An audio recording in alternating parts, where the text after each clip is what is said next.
Vamos começar hoje sobre treino de ladeira, trazer algumas explicações aqui para vocês e ao mesmo tempo algumas respostas.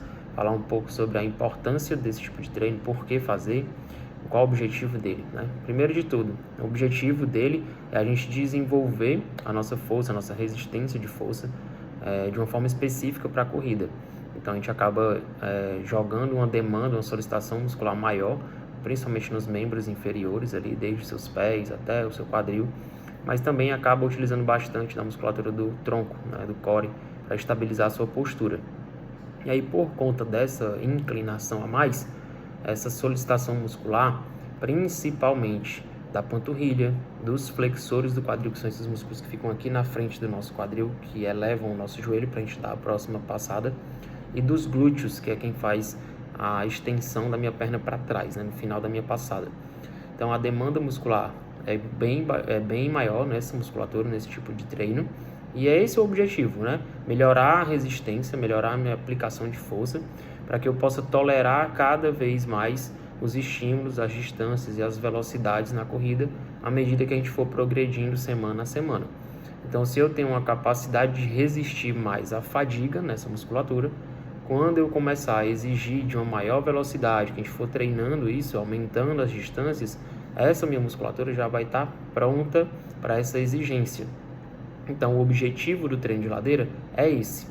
E assim como ele aumenta a demanda muscular, é normal aparecerem dores. E aí, é comum que apareça dor na lombar. Por quê? Porque os músculos flexores do quadril, eles começam lá atrás, na sua lombar, lá nas suas vértebras. E aí, eles cruzam o nosso corpo e vêm aqui para frente. Então, a cada passada, por conta dessa inclinação, que eu tenho que elevar mais o meu joelho, eu exijo mais dessa musculatura, que muitas vezes não está preparada para aquele estímulo. E aí eles vão encurtando, sendo exigidos, e acaba que pode gerar até uma contratura muscular, algo do tipo. Enfim, eles entram em fadiga. E aí o que acontece? Como eles começam lá na lombar, aí a dor pode se manifestar lá na lombar, um desconforto, uma lombalgia. E aí o que a gente tem que fazer? O que a gente pode fazer para amenizar isso? Trabalhar, mobilizar, liberar, soltar essa musculatura para aliviar aquela sobrecarga que foi feita no dia. Vou colocar para vocês exemplos de como fazer exercícios de alongamento e de mobilidade para essa região também. Além disso, a questão do treino de ladeira é fundamental para a gente desenvolver o nosso mindset, o nosso psicológico, né? Por quê? Porque é um treino sacal, um treino monótono, de repetições, a gente fica subindo e descendo, o mesmo percurso, não tem variação, não é legal, enfim, não é legal. E aí o que acontece? Você fica pensando em desistir várias e várias vezes. Isso acontece desde o corredor mais iniciante até o corredor mais avançado. Quando eu estou fazendo esse tipo de treino, eu também penso em desistir várias vezes. E o que eu faço para tentar, né, enganar esse sabotadorzinho aí lá no meu psicológico? Então eu vou tentando quebrar em vários blocos menores. Então se eu tenho que fazer 15 séries de subida e descida, eu tento pensar em frações de 5 subidas.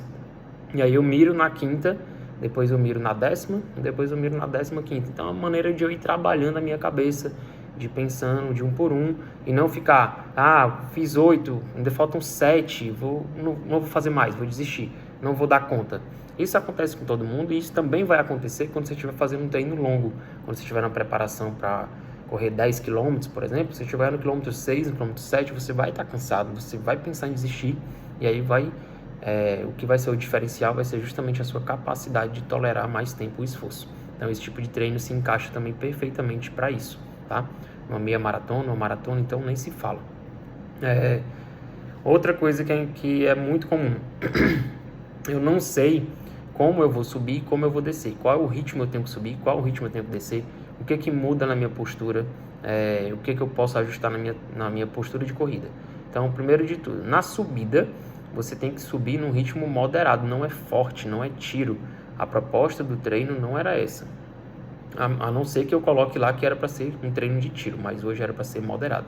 Então você vai cansar mais do que o normal por conta da inclinação, por conta dessa demanda muscular que eu falei anteriormente. Porém, a sensação ali, o pace é um pace moderado e não um pace forte ou muito forte. E aí na hora que eu estou subindo, eu inclino um pouco mais o meu tronco para frente, eu elevo mais o meu joelho, a minha passada fica mais curtinha e mais repetitiva, pisando mais do meio do pé para frente. E uma dica importantíssima, tenta não ficar olhando para o final da ladeira a todo instante. Tenta olhar próximo do seu pé, ligeiramente à frente, porque toda vez que você olhar para o final da ladeira e ver que está longe, você já está cansado, vai vir aquela vontade de parar. Então, na subida, é essa postura e essa visão. Na descida, é o inverso. Então, eu coloco o tronco um pouquinho mais reto, ou até mesmo um pouquinho para trás, contraio bastante o meu abdômen, porque eu estou desacelerando. A tendência é eu sair bolando, né? Então, eu tenho que ir freando o movimento para não cair. E aí, eu já não vou colocar o tronco para frente, eu vou deixar ele reto ou para trás, contrair o abdômen. Na hora de pisar, tem que ter muito cuidado. O joelho tem que estar semi-flexionado, não é estendido, porque se ele estiver totalmente estendido, na hora que você pisar, ele pode travar e hiperestender. Então, sempre um pouquinho flexionado, tá? O joelho. E a pisada é mais do meio para trás. Vai descendo devagar, vai respirando, vai recuperando o fôlego para fazer a próxima subida. Então, são essas diferenças. É comum que você erre, é comum que fique essa dúvida. Por quê? Porque não é um treino que você já fez várias vezes, às vezes você está fazendo pela primeira vez, então fica com essa dúvida de que ritmo eu vou subir, qual pace eu vou sustentar. Não tem problema se você errar, faz parte do processo de aprendizagem. Você vai pegar essa experiência e vai usar no próximo treino, porque também não vai ser a última vez que a gente vai estar fazendo esse tipo de treino. Então, o mais importante é ter a constância, é não desistir. Se precisar parar e descansar, se precisar descer caminhando, pode descer caminhando. O mais importante é entregar o que está proposto lá para o seu melhor. Se o seu melhor hoje estava proposto fazer as 15 séries, você tentou realmente até o final e não conseguiu fazer, não tem problema, tá? Você não é um atleta profissional, você não vive disso, desde que você tenha feito realmente o seu melhor. E aí você entrega o treino de hoje, na próxima vez que tiver, você vai conseguir fazer o seu melhor de novo e bola para frente, tá? Então, a importância do treino de ladeira é essa que eu expliquei. E se vocês tiverem mais algumas dúvidas e quiserem colocar e compartilhar comigo para eu trazer mais algumas respostas, mandem que eu estou à disposição de vocês.